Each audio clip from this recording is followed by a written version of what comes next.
Welcome to another episode of Fresh Waves. I'm your host, Bren Masson.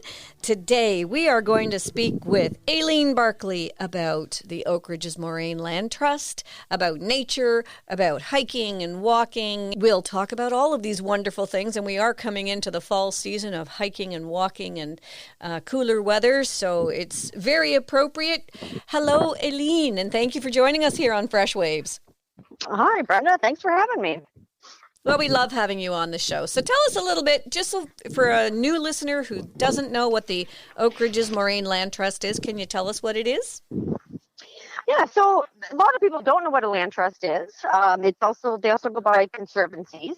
So it's a charity, and we can protect land, ecologically sensitive land, through different processes, such as donations or purchase or what's known as a conservation easement, which is for people that want to save, the property, but they want to protect the forest or the wetlands or, farmland, whatever they're in love with, so that they can maybe, as they sell and move on, or, long-term legacy type approach, they can put a protection on that property that protects those natural features, so they don't have to worry about everything they love being, mowed down and turned into a subdivision later on in life. So it provides a permanent protection, but they can still sell the property. So that's an easement, and that's another great way to protect property. And there's phenomenal tax credits for it, like some of the best in the country. Nice.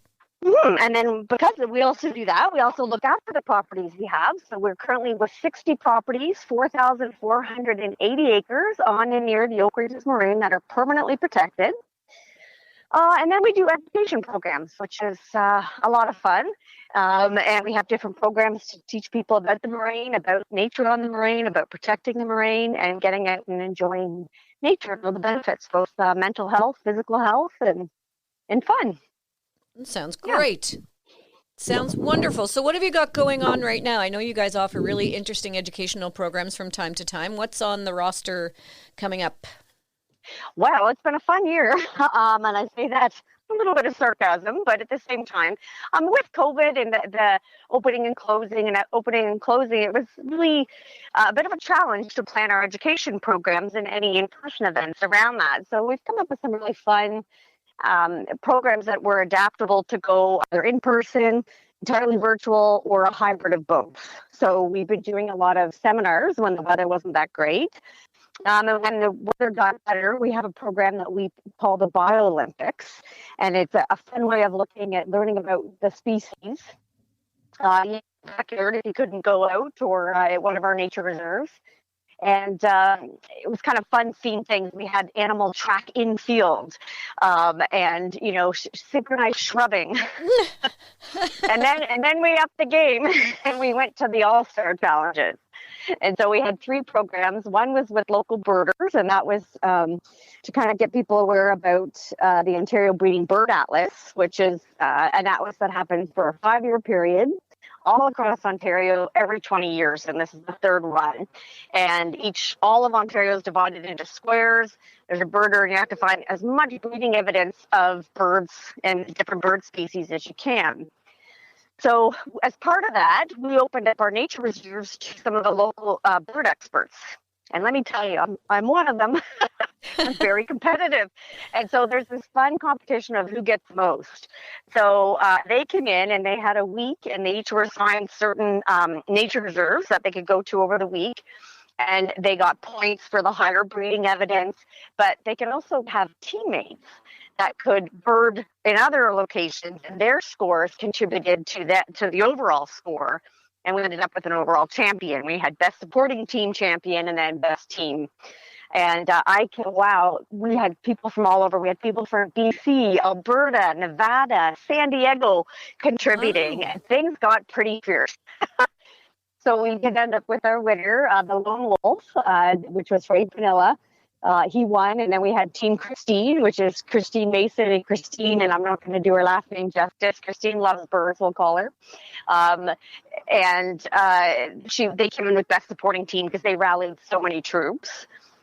We had a mock mania with the same idea, and we were out till midnight at one of our our private nature reserves. It was supposed to end at 10:30. I had to kick people out at midnight because holy cow, I think we had about 160 species of moths, little teeny ones, big beautiful ones, and everything in between. Nice. And there was like paparazzi people trying to get in and take pictures of these moth sheets, and we had the experts, and they stayed all night. They camped out. So that was a whole lot of fun, and the people that were there left, and they were all excited to moth at home and get a sheet and a bright light and do mothing at home. So that, these events were able to do in person or hybrid, and they turned out fantastic. And our final one is Sunday, and that's our Habitat Hero Challenge.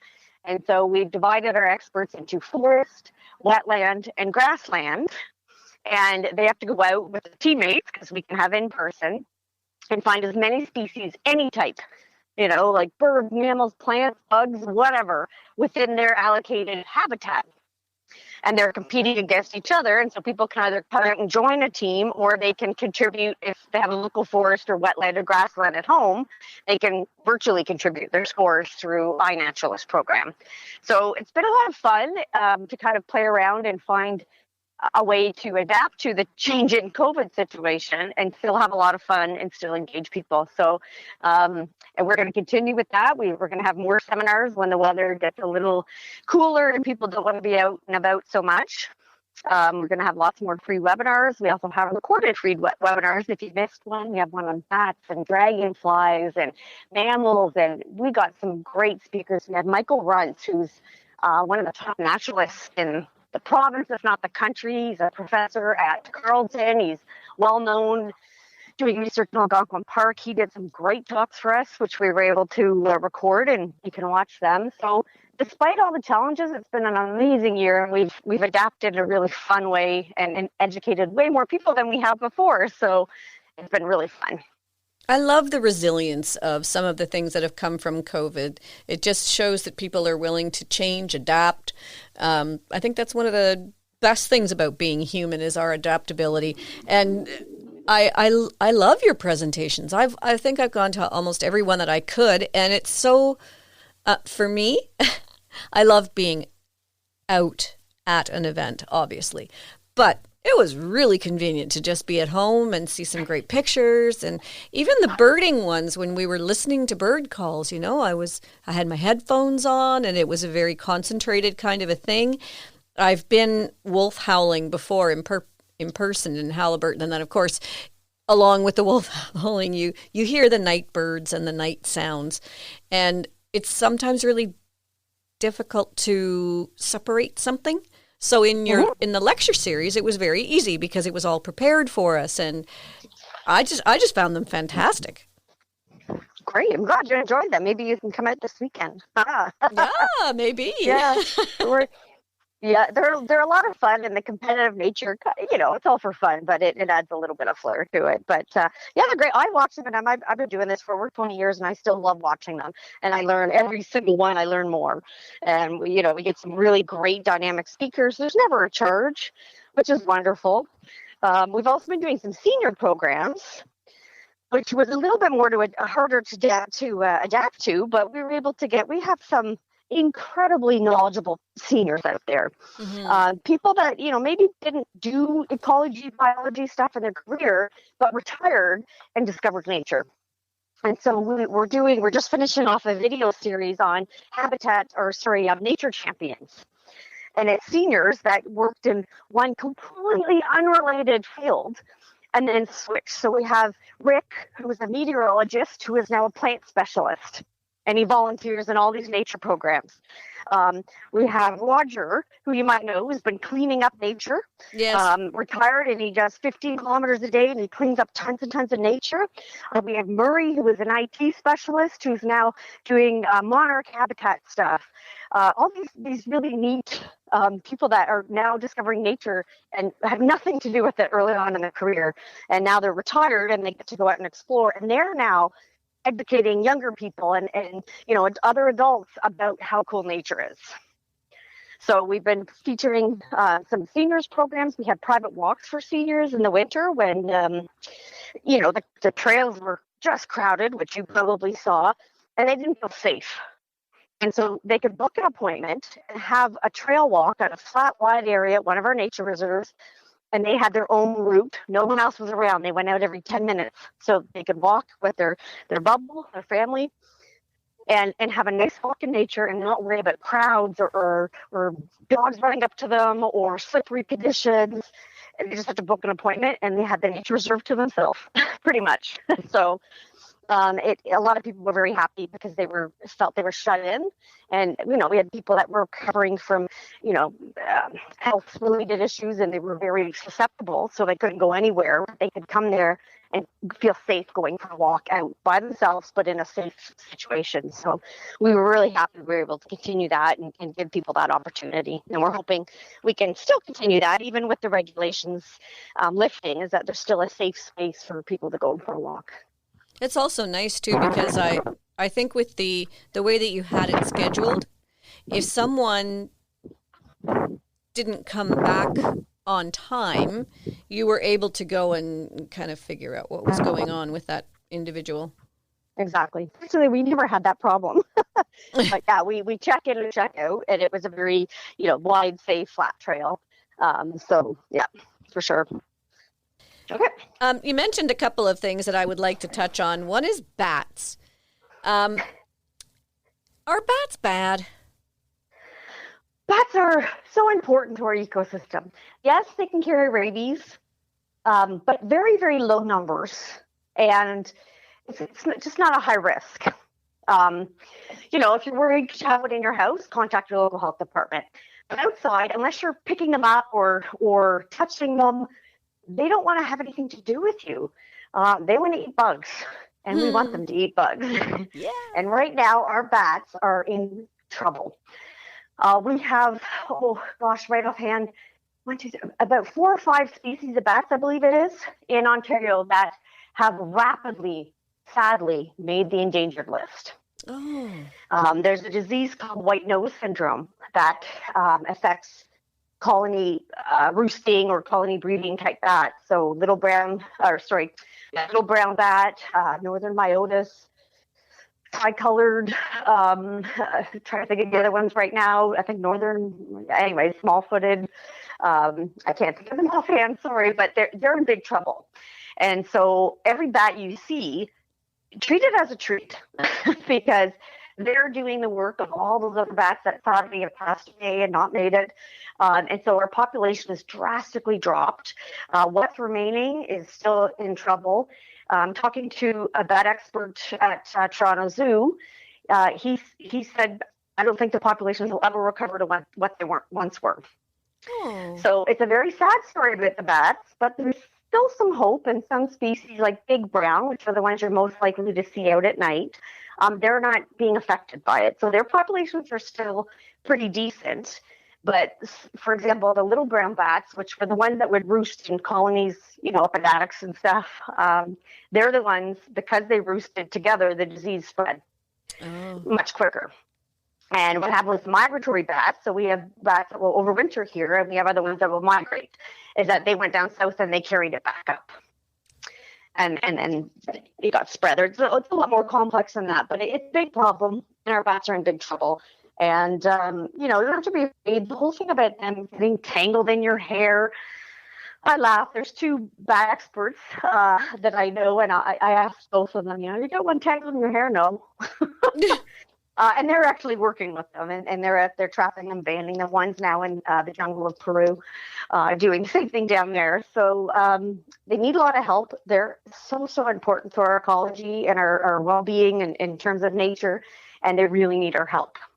Well, I was always taught as a kid that the bats were our friends. I mean, the odd time in the old cabins up north, somebody would get a bat that would fly in the middle of the night. They'd take a broom and not hit it. We'd be moving it towards the door so that it could go outside again, because we were always taught that bats are good and they eat 5 times their body weight a night in bugs, and if you don't like mosquitoes, you want to keep the bats around and all this kind of stuff. So I've always liked them, and I know that at my house here in York region, I'm right near the forest. I have a little alcove, I guess, over top of the side door, and I always have bat poop on the ground, and I'm happy that I know that at night the bats are hanging out there and eating bugs.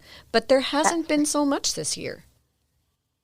Yeah, I mean, it's hard to see because they do fly around at night, but their populations in general have declined. It's hard to tell, what the big data is year to year on populations because it takes a while to get that, to look at it and see if it's, just a week where they're not around so much or whatnot. So it takes a while to confirm an actual drop.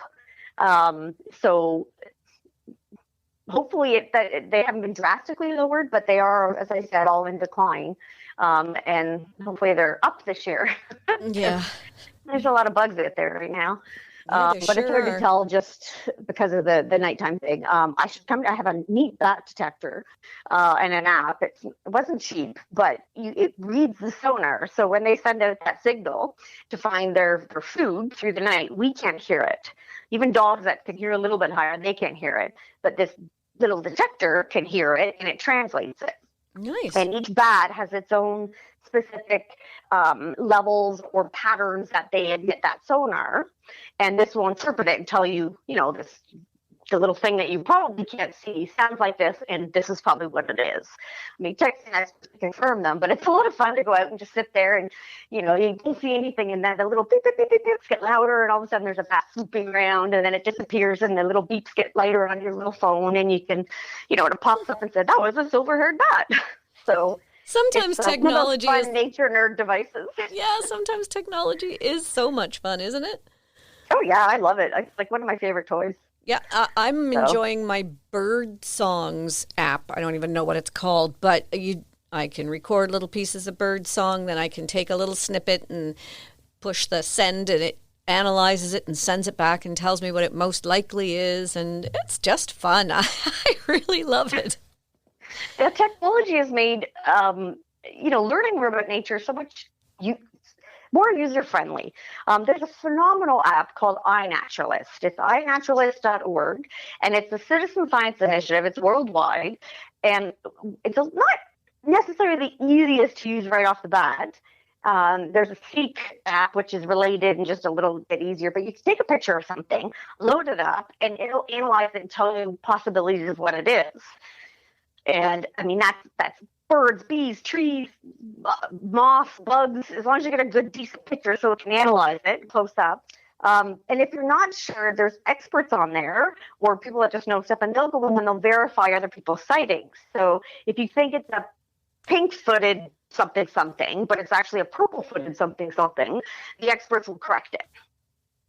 And then once it's been verified by a few other people, said, yep, it actually is a purple-footed whatever, it goes up to research grade.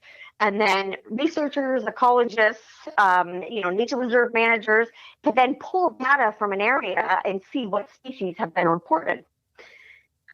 So it's a phenomenal tool, and I encourage anyone who's ever looked twice at anything in nature and thought, I wonder what that is, to download it and start using it, because you're contributing to citizen science, you're giving feedback on our biodiversity, and it's so valuable to have that citizen science, and it's fun, and you learn more, and you start to appreciate the diversity we have out there, whether it's your own backyard or you're at one of our nature reserves or in one of the local forests. Phenomenal tool to have. And a lot of fun. Sounds like it. Sounds like a lot of fun. Now, I have heard I've seen several different apps that people have to identify plants and trees. And on several occasions, I've known them to be incredibly wrong and sort of very American. And, somebody saying to me, no, that's a Rose of Sharon. And I'm saying, no, it's not. It's this, that, and the other. Oh, no, that's something. No, it's a Rosie DePelta. But I know it because I've read books and talked to people who are master gardeners versus this app. So I guess you have to really be careful about which apps you download and how much you trust them still. Yeah, that's why I love the iNaturalist, because it's beyond just plants. It's any natural species. But you have a verification out there of other people. Mm-hmm. And at any time, anyone can go in and say, nope, that's wrong. And so that it kind of adds a data qualification screening process to citizen science. But what it also does is over time, as it's corrected and accepted, their algorithms to identify things get better within the app. So the app gets better. learns as you go because of these verifications. So that's why I know there's a lot of apps out there and people say this one's good, but there's no way of there's no fact checking or ID checking like there is with this INAT. And it is worldwide, and it does show you a map of where this particular species is found. So if I think I have the pink-footed whatever, but when I pull up the map, it's only found in a small island off the coast of Japan or something, I know right away, okay, that's not what I have. So, it provides all these check systems to help keep that data clean and accurate, which is really important. Yeah. Have you ever played the game Wingspan? I keep hearing about it. Oh, I haven't got to play it yet. it's so much fun. I've learned so much about birds by playing that game, and it's a fun way of getting facts and learning even the dimensions of birds that I don't really usually pay attention to. Yeah, it's a big one. Yeah, it's a small one. But then when you figure out, it also the game involves what they eat, where they live, how they live, and at the bottom of each card is a really fun fact about the bird that you may not have known before. And it's fantastic. Anyway, just thought I'd throw that out there. It's another fun summertime thing to do if you've got kids home for the summer and, they're looking for something to do. You play a family board game, might as well play one that they learn something from. Yeah, for sure. And then they can come to be one of our Battle of the Birders next year. Mm-hmm. Well, I can tell you, to a team. I've listened to you talk about birds over the years. I've taken pictures of birds, but it wasn't until I started playing Wingspan that I really got into birds. And now I go birding with a girlfriend at the cottage, and I pay more attention to them here. And I don't want anyone to ever play a card without reading that little fact at the bottom, because I want to know what fun things this bird can do, or crazy things. There's birds that have no nests. They just steal other birds' nests. Yep, nest parasitism. It sounds nasty, but it was quite like the brown-headed cowbird's the most common one for that. They would move with buffalo, and so they couldn't, because of that niche that they had, they couldn't afford to stick around and look after their babies. So they're like, "Can you do it for me? I got to eat." So, back in the day, it was actually a very, very clever evolution. Right now, because we fragmented a lot of habitat, they're doing really well, and in some situations, like the Kirtland's warbler, they became one of the biggest threats to them with the nest parasitism. But, the original evolution of that concept was so one of nature's amazing results that it worked well, so they could keep following the buffalo birds and their babies would still be raised well. It's just such an odd thing, and something you never think about unless you're reading about it somewhere. And who actually sits down and reads the bird book? All you do with the bird book is it's in my backpack. And if I see something unusual, I'll say, that looks like a woodpecker, but it's got yellow on it and that white kind of tail at the back. Isn't that interesting? You look at it. Oh, it's a flicker, a northern flicker. Isn't that nice? But, you don't really... Apps, you need to get the eBird app because you can start a checklist. And it contributes to citizen science, but you can also, if you're not sure, click on a bird, and it links to the Merlin app, and it'll show you ID features, like habitat maps. You can even play the calls if you're hearing it and verify it. You have to use that carefully so you don't get them worked up. And again, that goes to citizen science. And I tell you, when we're looking at protecting a property, so right now we have 400 acres. Incredible. One of them has got old growth forest. It's connected to all these other forests, and it's a key location. It's just amazing, and we'll hopefully have it protected by the end of the year. We will have it. But when I'm looking to do the ecological assessment, I can't be out there, unfortunately, birding all the time. But I pull up the Natural Heritage Information Center data, which is through MNR, and it's not really up to date. So I go and I look at verified INAT, the iNaturalist app, and the eBird app, and that's where I get my source of science. And so that gives me a shot of what's in the area, what species at risk, what endangered species, what invasive species that are, the threat assessment and the pros and cons of this property, that I have to then create a report to the federal government who uses that. So that data has now become so valuable, and the Natural Heritage Information Center, they're actually doing downloads of that data, of verified data, and that's how they're getting their data instead of sending researchers out because, budgets are tight. Right. So, anything you can do to contribute to eBird and iNaturalist is seriously, it doesn't seem like much, but I can tell you as the land trust, we use that data, and that helps us with funding and and all that for protecting really amazing properties. Wow. So a little thing can go a long way. So it's a really good thing to participate in citizen science. Well, I'll keep that in mind going forward. And it gives me more things to play with when I'm out in nature. We're going to take a first little break here. And when we come back, we'll continue our discussion with Aileen Barclay of the Oakridges Moraine Land Trust. This is Fresh Waves. I'm your host, Bren Masson, and we'll be right back right after this. So stay tuned. You're listening to Fresh Waves. I'm your host, Bren Masson. Remember, if you'd like to hear this show again, you can go to freshwaves.ca, or you can check out our YouTube channel at Fresh Waves Radio. Capital F, capital R for radio. Now let's get back to the show.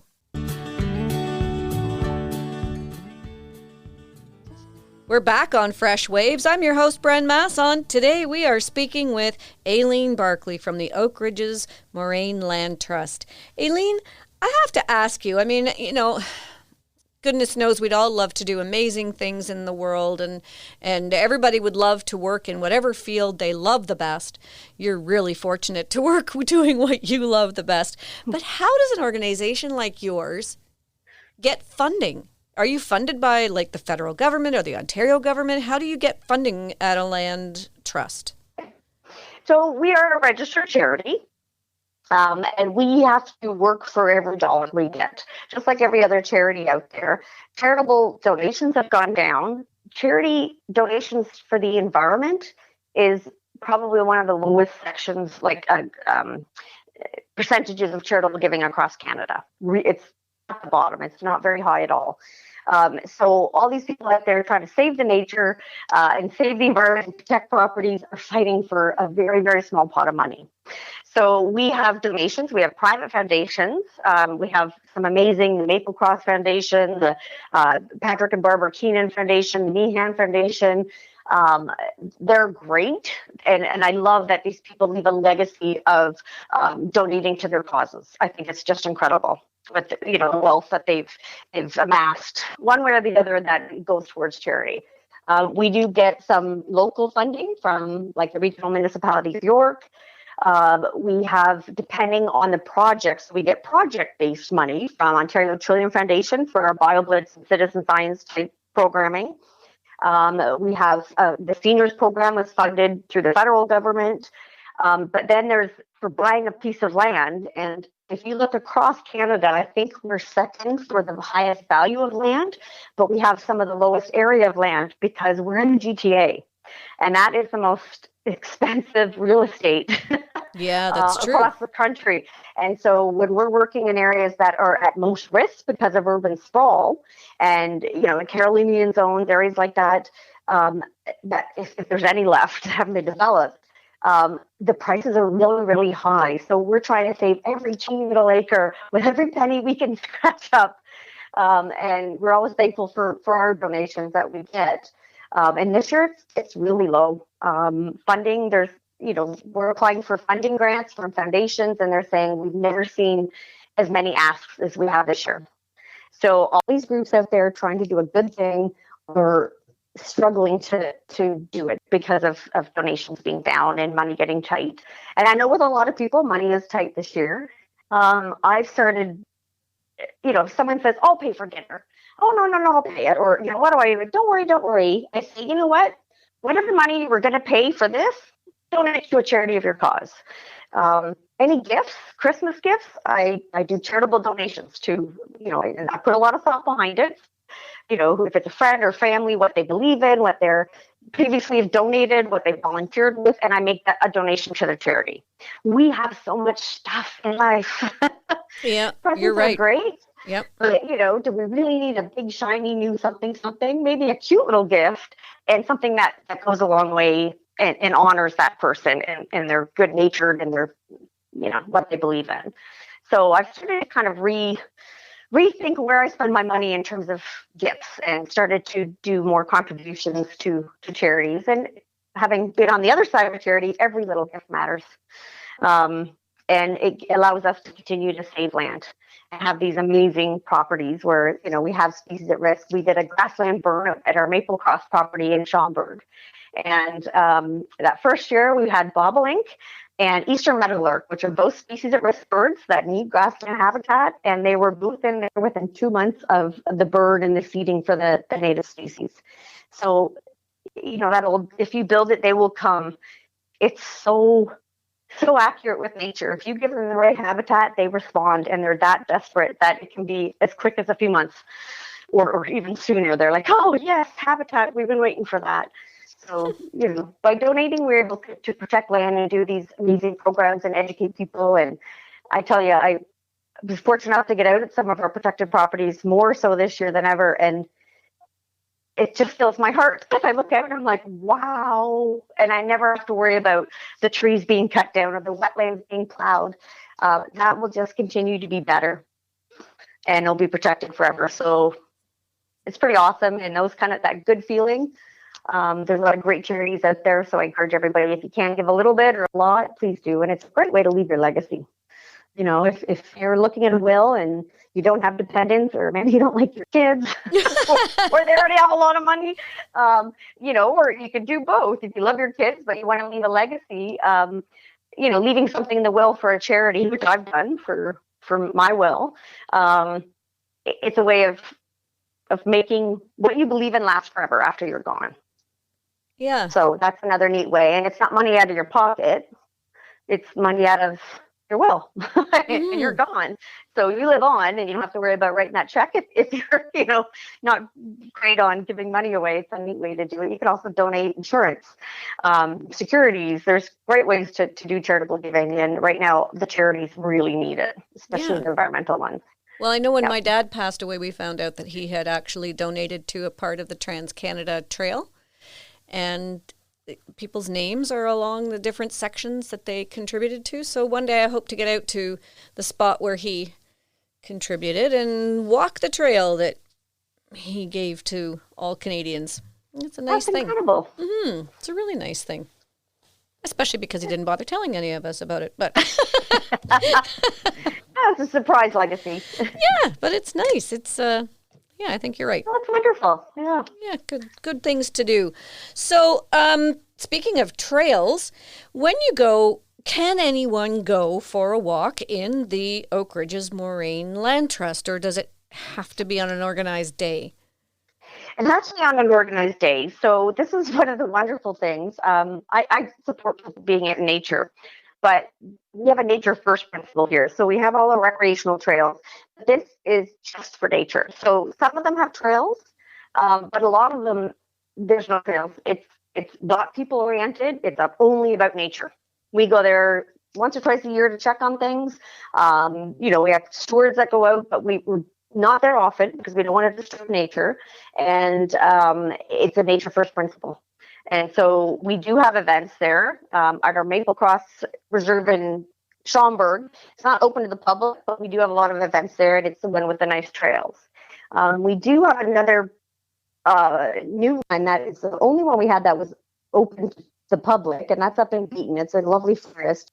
Unfortunately, with COVID, things got a little, it's a very delicate forest with single-use trails, and the traffic that the trails were seeing, that poor forest got beaten up, and the dog walkers got there. I love dogs, love dog walking, but we were getting like people with 5 or 6 dogs letting them run free.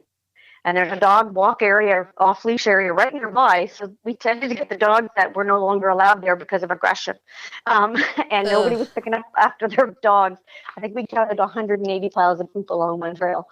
And we had people going in with chainsaws and making new trails and, just breaking stuff and having fires. And that's insane. Wow. So unfortunately, because of that and vandalism, we had to close it and kind of take a look at how on earth do we manage this? Because we're working with a wonderful volunteer group up there.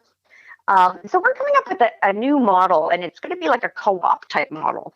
We're still working at the logistics where if you want access to this forest, and let me tell you, this forest is incredible. It's beautiful. It's magical. It's one of the best ones I've ever been in my life. You need to either pay a membership, right? But if you can't pay a membership, because, money's tight, not everyone has an extra, whatever, $40 a year or whatever it's going to be. How about you go in and you pull some invasive species, or you do some trail maintenance and you put in a couple hours work that's, an in-kind contribution. And then you can be in this forest. And we have a gate that we can lock, that's locked. So they get into this forest. So it's not private, but it's almost like a membership base, but membership can be a little bit of extra work to care for the forest. And the idea is that this is going to be a forest where there's a dedicated group of people who truly care and have invested into this forest. And we're looking at it's got a magic to it, which as a biologist, ecologist person, I don't usually refer to forests as magic. This one has got something to it. And so from the healing approach of nature, so a meditative forest or forest bathing, that's going to be our focus. So the people there aren't going to be people that just want to let their dogs run and not pick up after them, or want to have a fire or chainsaw fun, whatever. It's going to be people that appreciate the beauty of the forest, that have some invested interest in the forest, and it'll help offset volunteer burnout, which is very common. And hopefully, it's the first that we found in Canada that it's the first model of this type. We'll create this kind of dedicated group of forest stewards. And it allows us to kind of weed out the people that want to go in and chainsaw and burn and leave the garbage around, and creates everyone who knows that forest and loves it and wants to contribute. It's a way to do that. So we're working on that, and we're hoping to get that forest open soon. We are doing some forest bathing activities coming up in September, which if you haven't tried, it's pretty cool to try. It's a neat little different way to spend time in nature. And I think that forest will take the forest bathing experience a little farther because, as I said, it's a neat little magical forest. I do a lot of forest bathing and forest therapy, and I use it with the expressive arts component. I'm an expressive arts practitioner, so I would love to check it out, and I use the forest for that kind of thing all the time. I try not to say use. It's more like I'm participating with the forest in the forest therapy.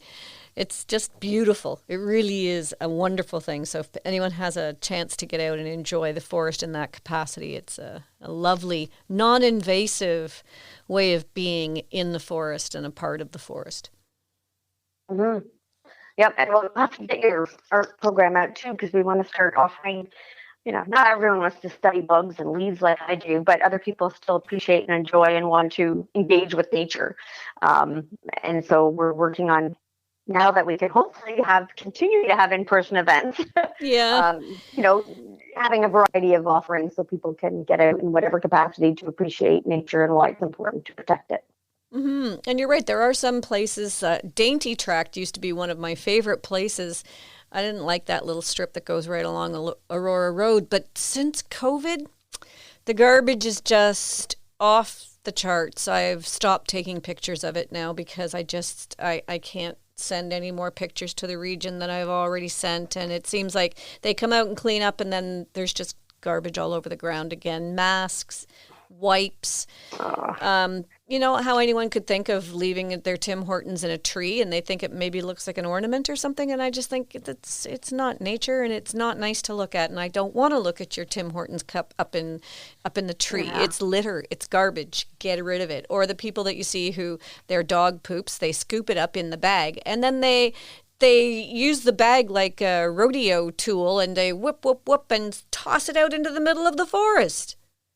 How does that make any sense? Does that make any sense to you? It doesn't make any sense to me. The only thing that explains that is someone said, well, aren't they biodegradable? And I went, that's not exactly what that means. So I think some people might think that they're going to biodegrade into perfect little natural things, which isn't the case. It just means they break down. The plastic is still there. It's just a million different pieces.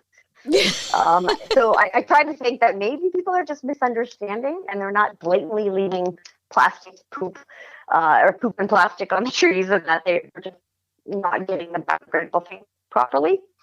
I give the benefit of the doubt. There's been a lot of abuse on natural areas, and you talk to any of the nature manager people out there, so the conservation authorities, the regions, the municipalities, they have been unbelievably overwhelmed with traffic and abuse.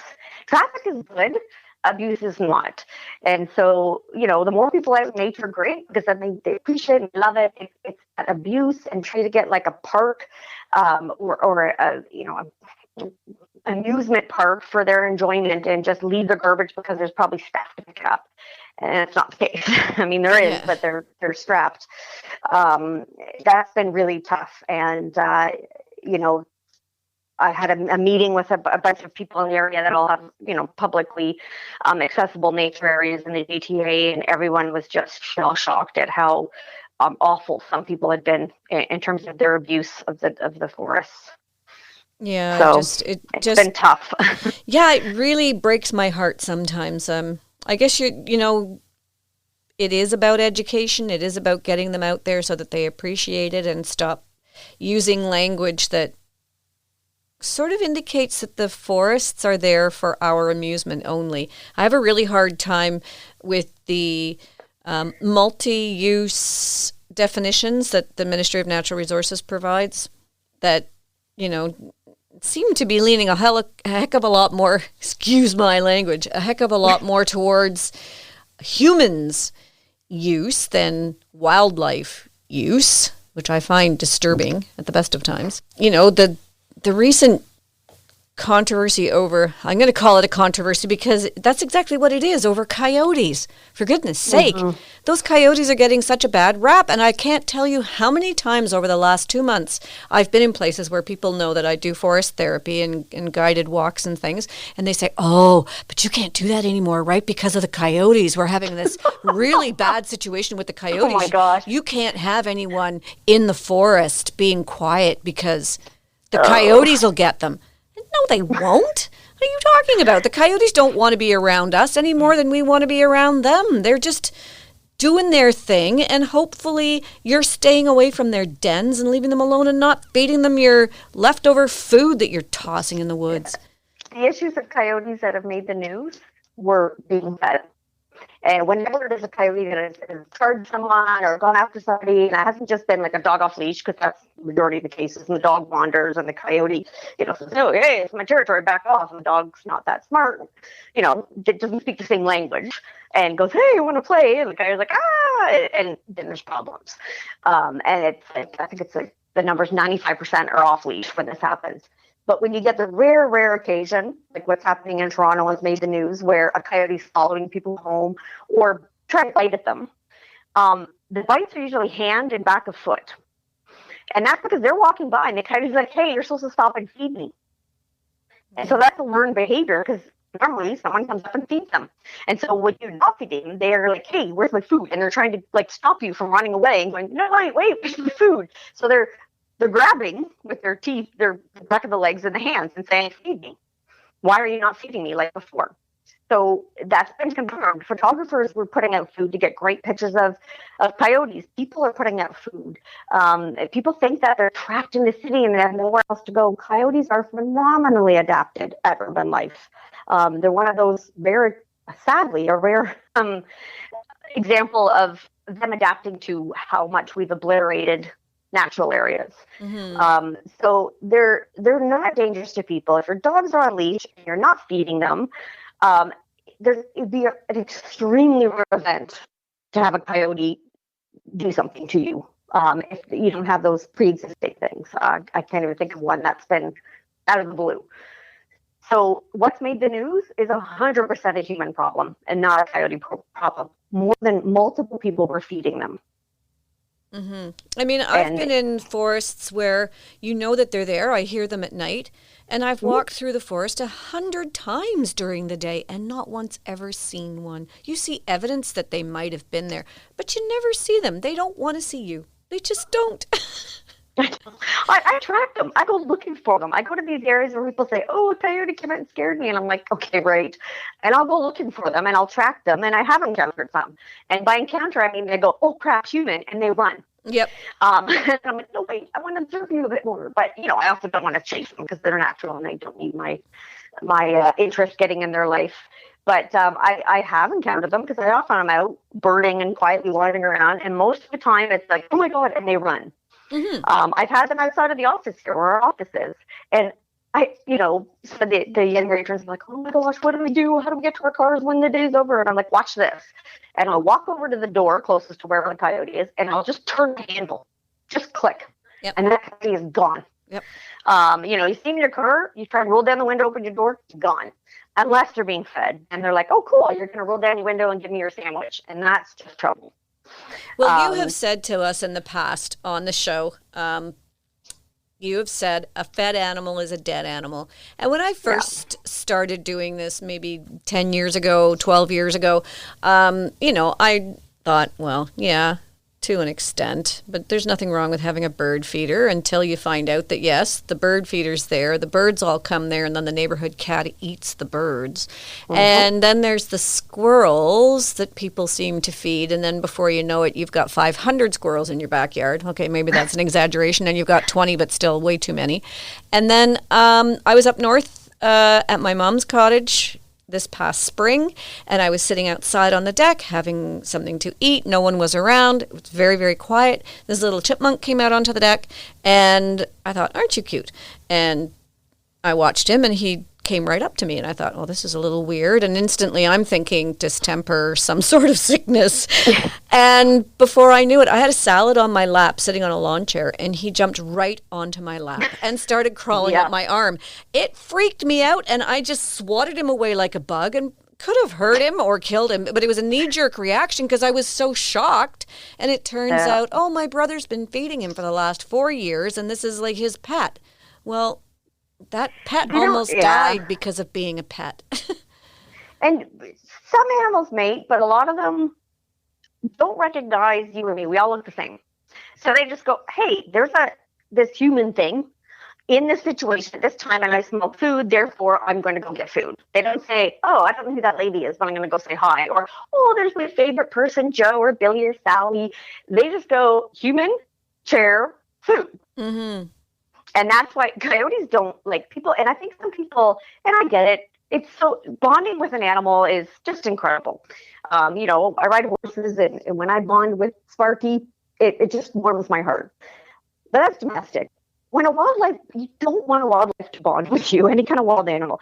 As touching and endearing as it seems, the fact is that there's some exceptions, very, really intelligent animals. Crows can learn facial recognition, but a lot of them are just situationally responding. So they're like, this condition, this place, this food, I can get food. And they don't say, oh, it's Brenda. Yeah. Yay, I love her. She's my favorite human. They go, human, share food. And so as much as it's probably bursting some Disney-type bubbles of bonding with wild animals and earning their trust, it's not good for them.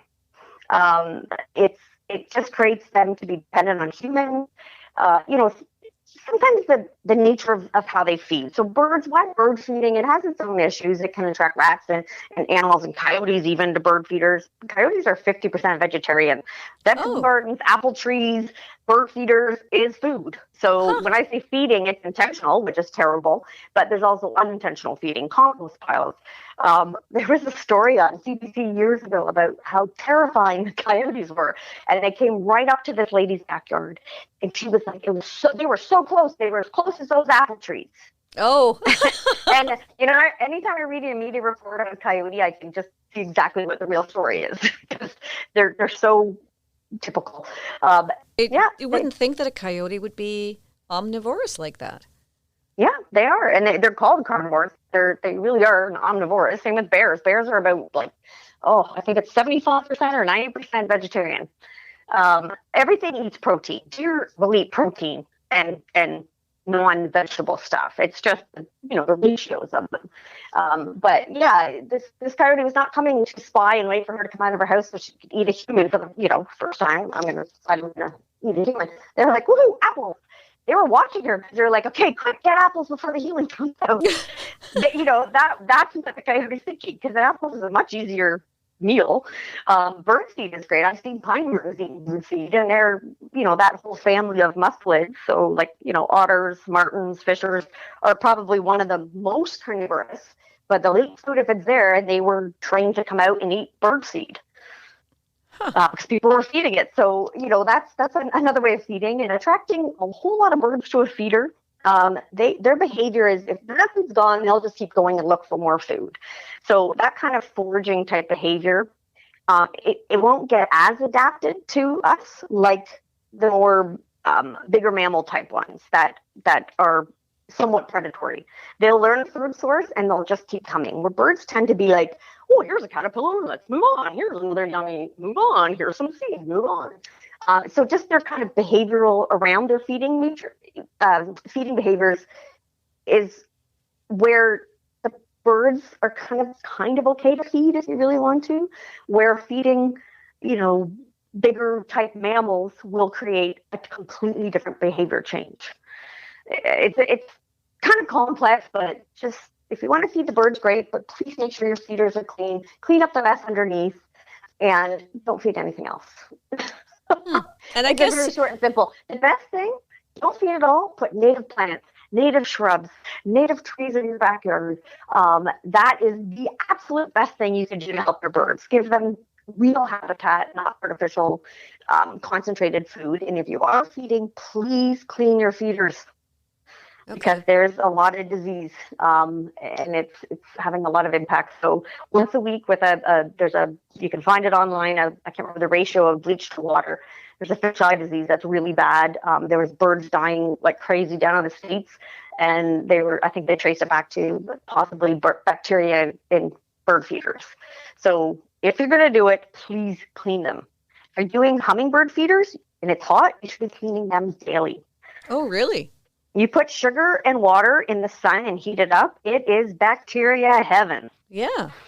So why not get some great native plants and have plant sources for hummingbirds? It's so much better for them. Less than having to clean and disinfect every day or every couple days. It's a great way, and hummingbirds will still come. Yeah, so, that's a great idea. I've never even thought of that. That's a good point. Even in a subdivision, you could just plant things in your garden that are natural food for birds. I mean, birds have survived. The ones that stay here for the winter, they really have survived for millennia without us. Without us having bird feeders outside. They don't really need us.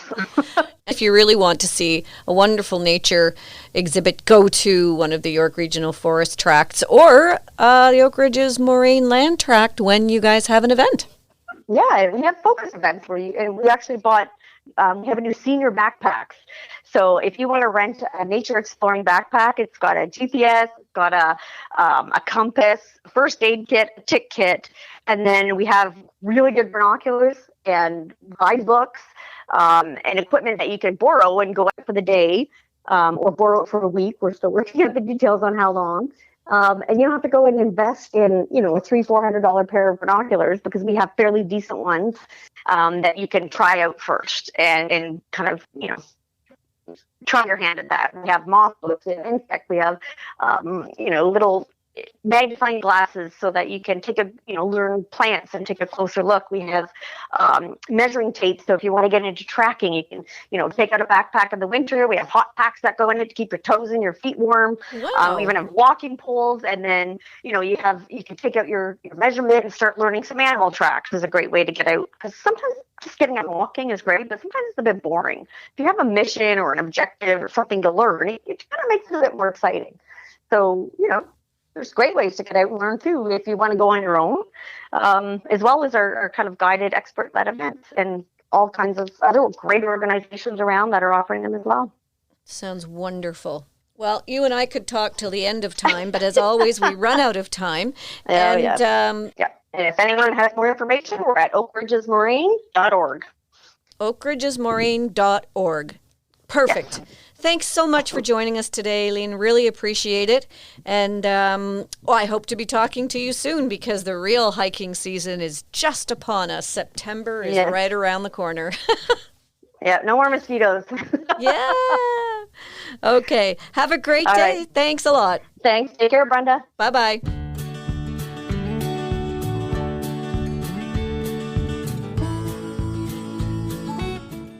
You've been listening to Fresh Waves. I'm your host, Bren Masson. Fresh Waves can be heard anytime you like by going to our YouTube page at Fresh Waves Radio, capital F and capital R for radio. Fresh Waves Radio on YouTube, and you can hear all of the Fresh Waves episodes whenever you like. Or, of course, you can always tune in Sunday mornings at 7 a.m., early I know, on Whistle FM. Thanks for joining us today, and have a fabulous day, everyone. We'll catch you again next time on Fresh Waves.